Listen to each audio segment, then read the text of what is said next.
obviously the World English Sporting at Churchill's this year has been cancelled for obvious reasons we know. Will you be setting the targets in 21? Yes. Yeah. No, we had an area planned out that I felt was going to allow me to, show some really good, unique type targets. The one thing with Churchill's is they do push the boundaries. I mean, whatever you say, we as a group, they push the boundaries. We've got a fantastic president in Sir Edward Dashwood. We've got the use of a fantastic estate there, just, in such a location, hotels, restaurants, whatever, for travelling people coming over. It ticks all the boxes. And look, if you take the commercial side of it away, you just look at it as a ground. Now, you've got a track there, you've got Olympic skeet there, you've got all the sporting disciplines, and it's 25 minutes off the M25. Absolutely. I know they're doing a lot of work there. I spoke to Victoria today. They've actually very kindly given me an order for a load of artificial grass, but just updating stands and making obviously, their investment to the sport is massive. Yeah, and look, I think that what Sir Edward and Rob did when it came to, the crisis was that they looked at it as a positive. And they said that we've been so busy over a period of time that we're actually going to look at this as a positive for the ground and allow us to do the improvements to the ground that we haven't been able to do because of the busy schedule that we've been on. So I know for a fact that we've got 4, maybe 5 completely enclosed, covered, compact layouts now that are going to be fully automated, throwing, on the walkthrough system, probably.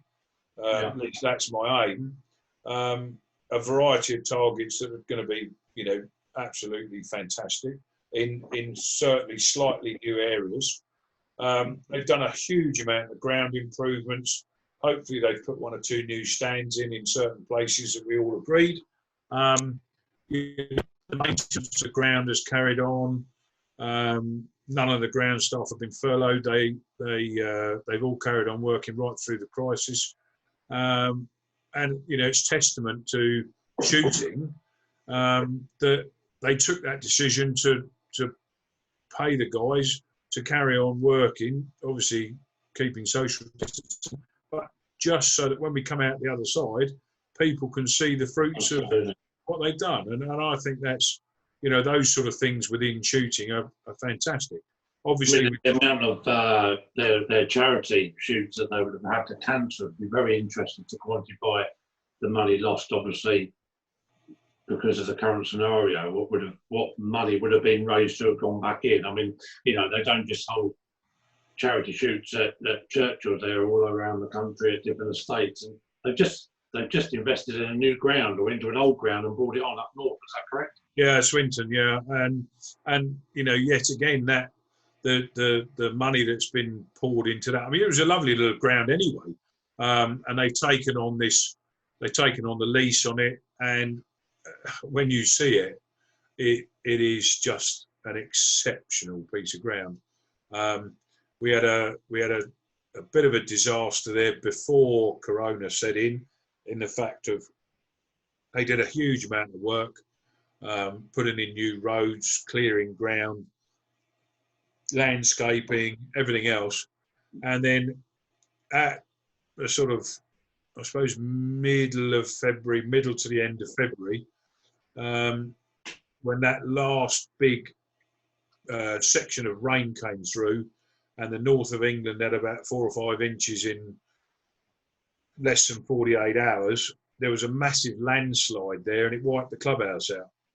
Wow. So we were about 4 or 5 weeks off the official opening, and then without a clubhouse, So that obviously had to be put back. And then since then, obviously the crisis has overtaken, and I'm not quite sure where we're at with it, but I know that they want to get sort of just gently up running and functioning before we officially open it.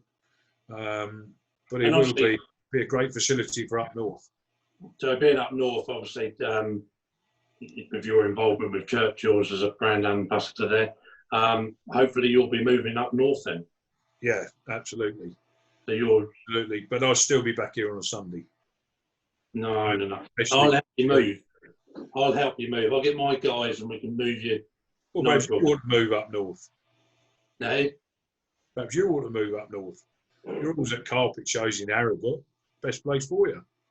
Yeah. All right. No, I mean, it's great that they do that. You know, there's such investment. And again, going into, you know, shooting grounds. I mean, talking to Ben Wells, with so many grounds these days not being big enough to hold world championships and you know, British Open championships have been to be held over a long period of time. Do you think it's a possibility to go to maybe regional qualifying events, and there may be a limited amount of people go to the final at the end of the year, or keep it as it is? I would keep it as it is. And to be fair to you, I didn't really finish off your last question about the World English. And I just, before I answered the one you've just said, I'll just go back to the World English in the fact of, from a personal point of view, obviously I set the last one that was there. And after the first 2 days of the shoot, everybody wanted to run around and slit their wrists. And I felt... No, you're mistaken. Most people wanted to run around and slit your wrists. All right, most people want to slit my wrist. But I still felt vindicated in the fact of I'd set a good shoot. I felt I'd set a good shoot, a fair shoot, but it's a world championship and it should be tough. Tough but fair. And but it would make no difference if it was you that set the targets or anybody else. You're never going to please all the people at the time, you know, and at the end of the day, if people are going to want to have a dig, they're going to have a dig at you as well. That's the difference. But you're right, it was a tough shoot. And if you weren't on your game, it caught you out. It caught me out. But enjoyable shoot. But my point was, as I said, and I said this to Rob in a meeting we had, you know, beforehand, when we knew we'd got it again, I said the proof of the pudding on the last shoot we did, will be how many entries we get this time. Because at the end of the day, if people want to vote, they'll vote with their feet. And I said, they managed to build 2 squads now then. Yeah, now you've got your mates there from Cambridge and North Kent and that sort of thing. We've got 2.5 squads. 2.5 squads. And so I said to him, you know, we had the last shoot we had there, we had 1,340 entries on the main event, which was a record by nearly 200 on any other world championship that there's been in English sporting. So that in itself was probably testament to the fact that a lot of international people came and supported me from all over the place. I mean, Zimbabwe sent 15 guys, South Africa, massive crew, and all people I supported over the years came to support me, which was absolutely mind-blowing and you know, really quite touching for me that they would come and support an event like that on a discipline that they don't shoot. Yeah. So I said to Rob that, you know, if we can get somewhere around 1,200 on this event, I think we'll have done really well, because a lot of people said that it was on the tough side of what they wanted to shoot. And I fully get that, but this is, you know, I'm given the opportunity to give my take on it. That was my take. And anyway, unfortunately, before we had to close and shut it all down because of Corona, we'd actually got a completely full entry for 6 days, 1,572 entries with over 100 people on the waiting list. Oh, wow. So to actually turn around and say, you know, it vindicates the last shoot to say that people have enjoyed it so much more that another 200 people are coming, with the possibility of 100 more on top of that, should it require it. And look, you know, I give my take on what it should be. I probably learned a little bit from that, in the fact of, I think probably both courses were fairly similar, although I thought the red shot slightly easier than the blue, but they were both fairly tough. And I think probably going forward next year, I will do a similar type event, but one course will be slightly softer than, you know, perhaps having 2 courses that completely kill you.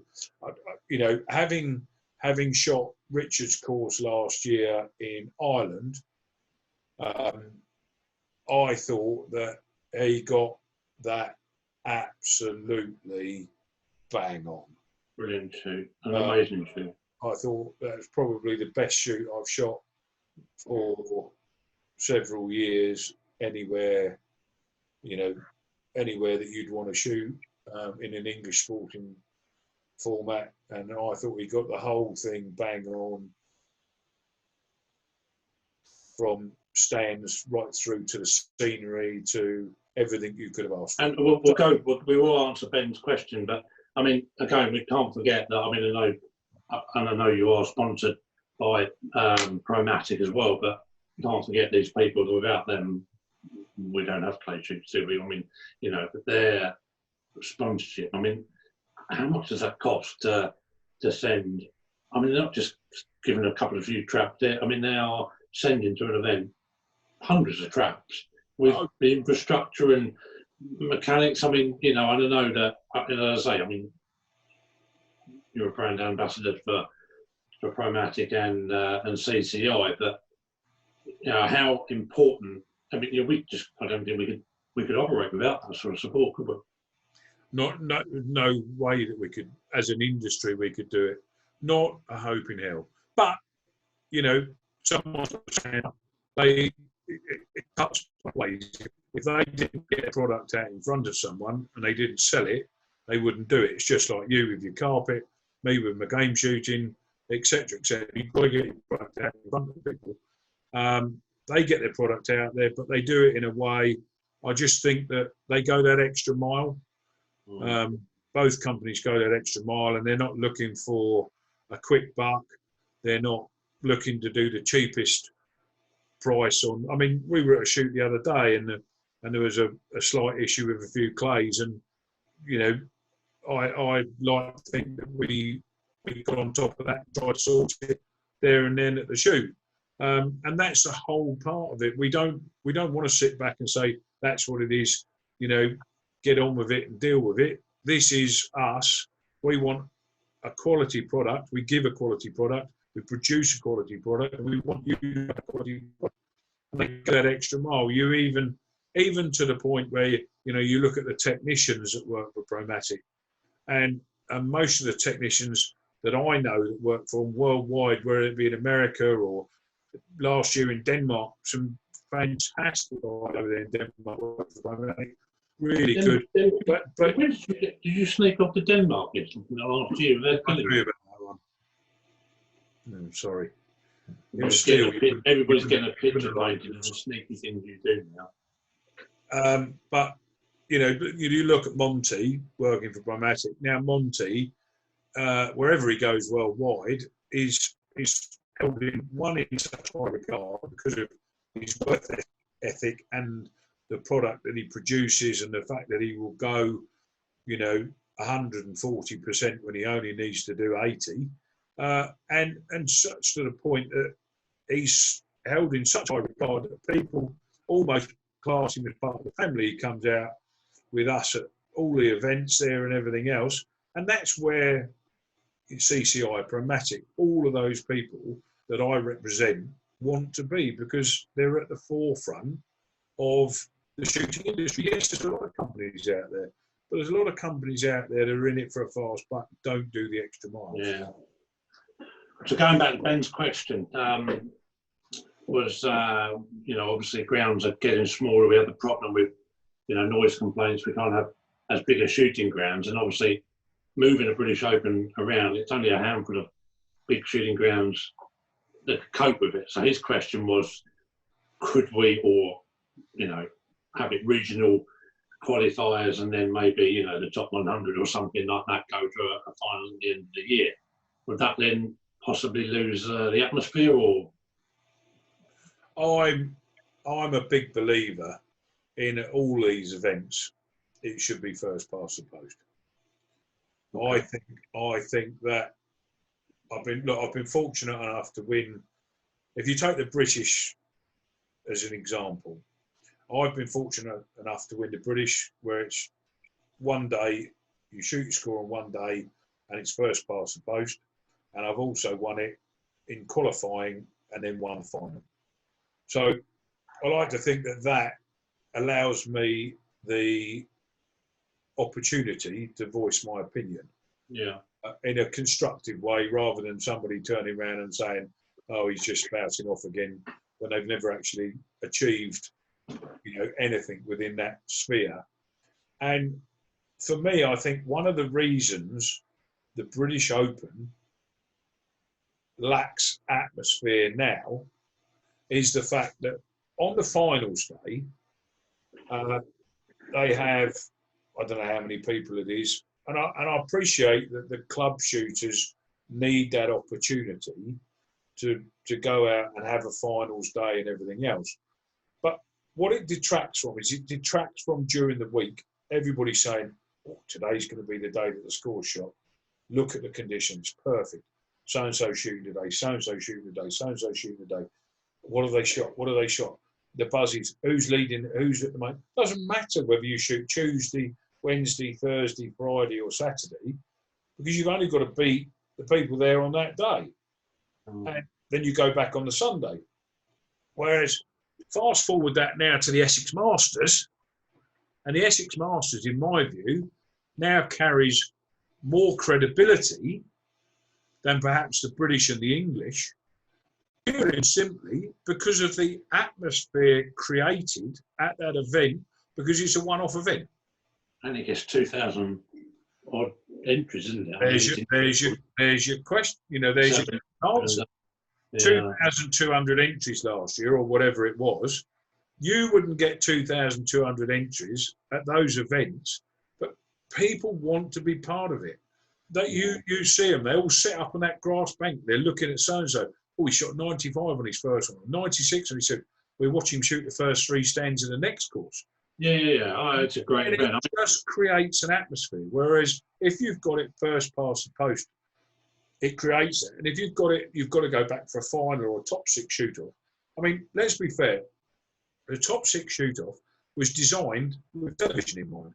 There is no television comes to these events. No, but there is the argument as well with creating the last six or the best of the best on that, over that week, creates a bit of drama. So, I think it's, look, we've had this conversation over years, a long. I think the only for me, and we've had this conversation before with top six finals, where they're too hard and it makes the best shooters miss and look like idiots. That does the sport no good. The best shooters, I mean, it's hard enough getting there, and they'll miss under pressure anyway. But it doesn't matter if it's 25 dustbins, it's the best will always win anyway. It creates that atmosphere. I think, it's an argument that we could go on with.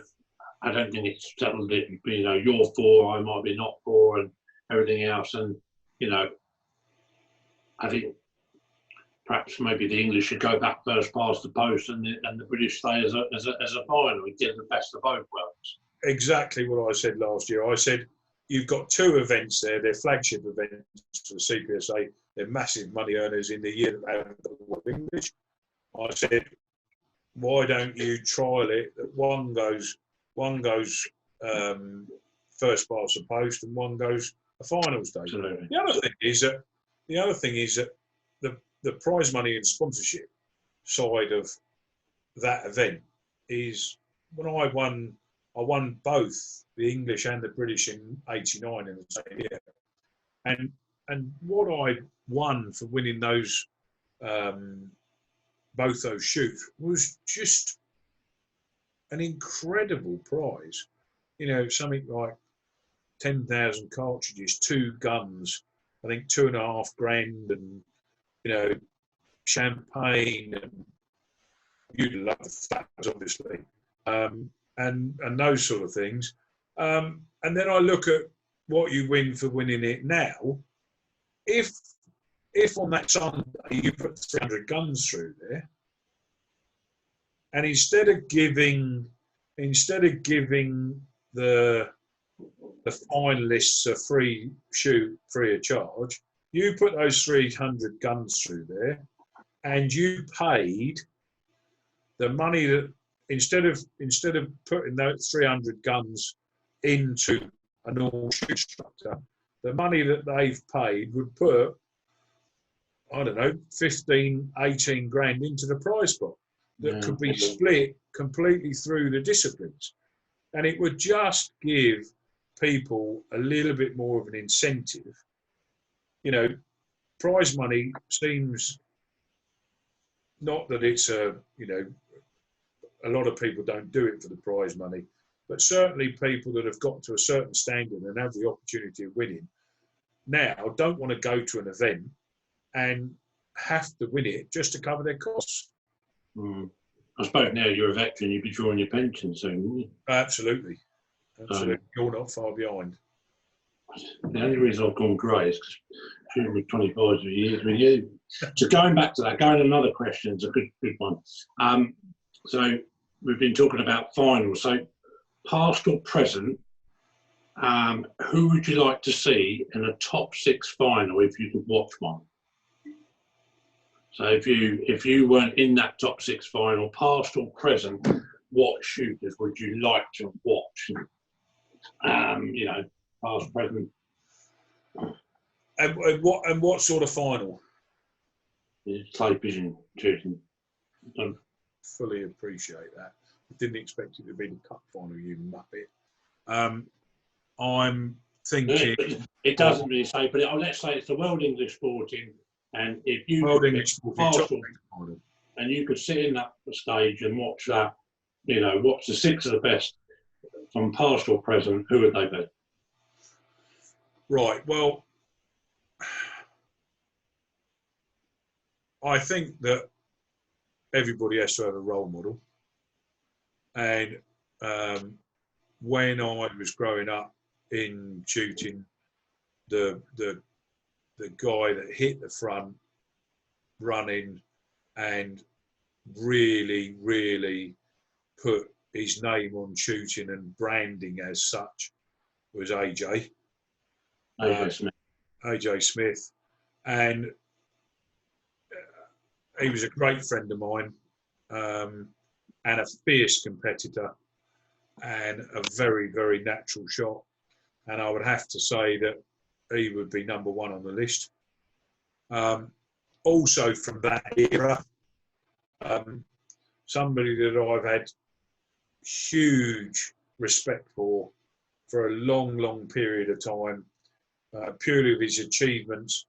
He started in the Olympic disciplines and was absolutely fantastic in the Olympic disciplines, and then brought that into a sporting environment, and that's Dan Carlisle.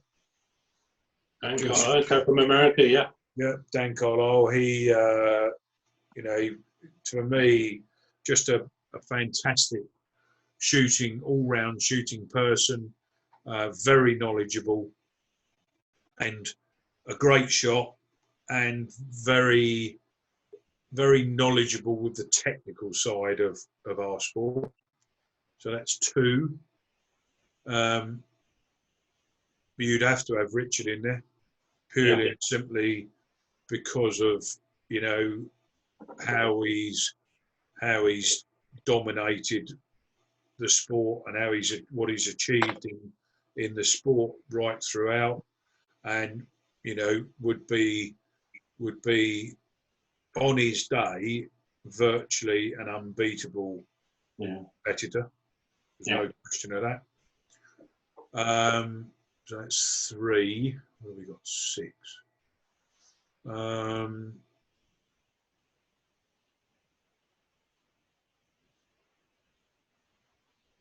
Probably, who else would I have in it?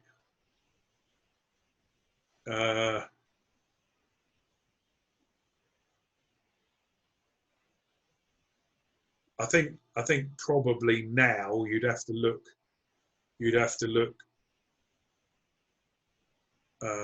Martin Myers. Yeah.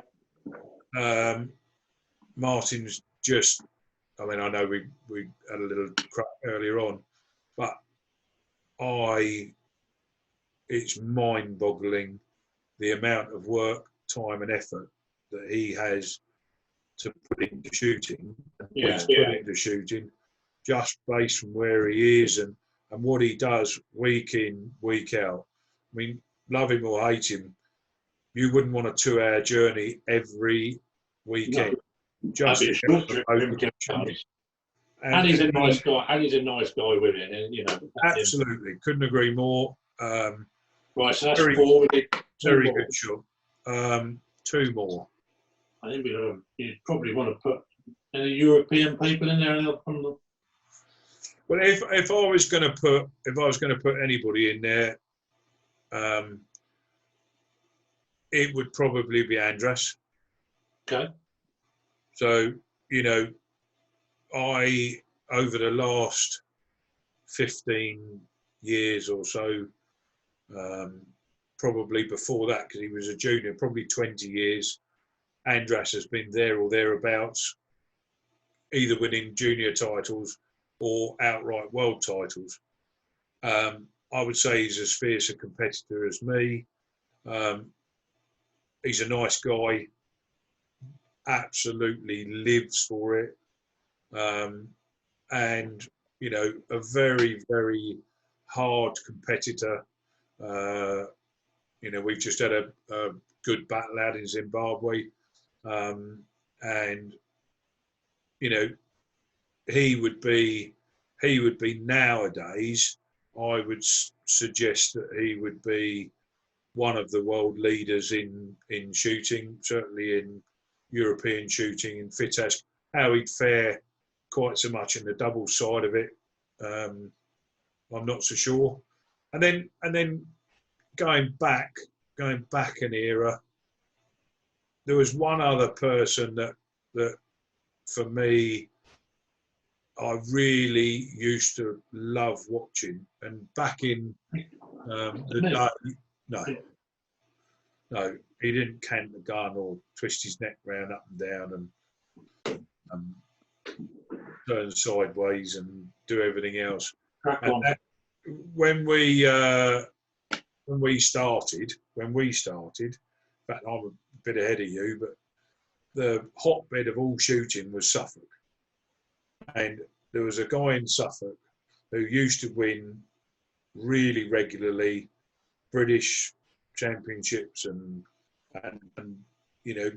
regularly shot big scores at big events.